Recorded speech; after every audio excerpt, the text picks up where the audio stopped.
Mécènes, financiers, conseils, les casquettes du milliardaire George Soros ne manquent pas. Les activistes du net ont piraté une multitude de fichiers de la fondation Open Society, l'organisation de Soros, et ainsi dévoilé les mécanismes d'influence douteux de cet homme de l'ombre. Les médias subventionnés semblent faire l'impasse sur ce personnage clé. Pourtant, il se cache derrière à peu près toutes les entreprises de déstabilisation. Floriane Janin.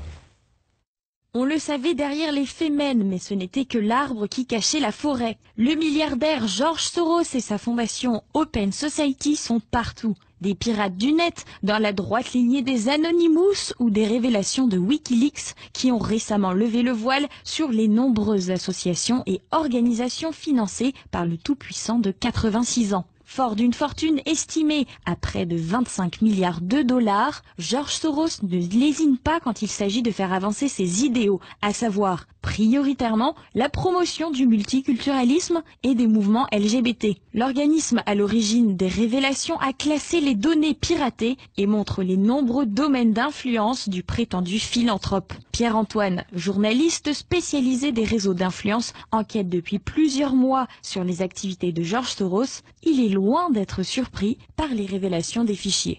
Son influence qui s'exerce depuis très longtemps, en fait, beaucoup plus qu'on imagine. Son but est d'installer une société sans État et sans frontières. C'est un turiféraire du multiculturalisme absolu. Là où il y a une faille ou une problématique saillante dans une société, avec ses réseaux, il s'appuie pour la faire ressortir et pour déstabiliser la société en question. Vous avez par exemple ce mouvement qui a un peu fait parler de lui, qui tente de s'installer en France, qui s'appelle Black Lives Matter.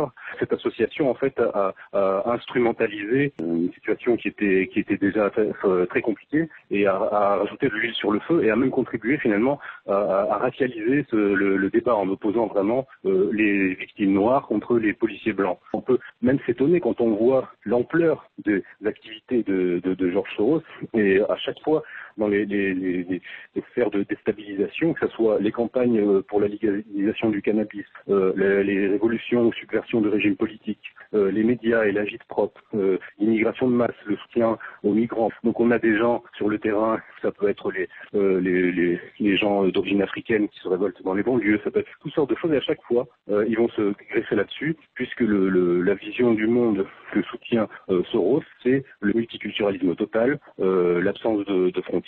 Le nom Open Society vient du philosophe Karl Popper qui avait écrit un livre qui a marqué George Soros dans sa jeunesse, qui est La société ouverte et ses ennemis. Voilà, tout est dans le titre. Les gens les plus critiques sur l'activité de Soros, beaucoup plus qu'en Europe, c'est aux États-Unis, on en parle beaucoup plus. On parle souvent de l'activité de Soros, qui est vraiment dans le camp de Hillary Clinton. Mais là, en fait, on voit vraiment se dessiner le clivage presque de la société mondiale, en fait.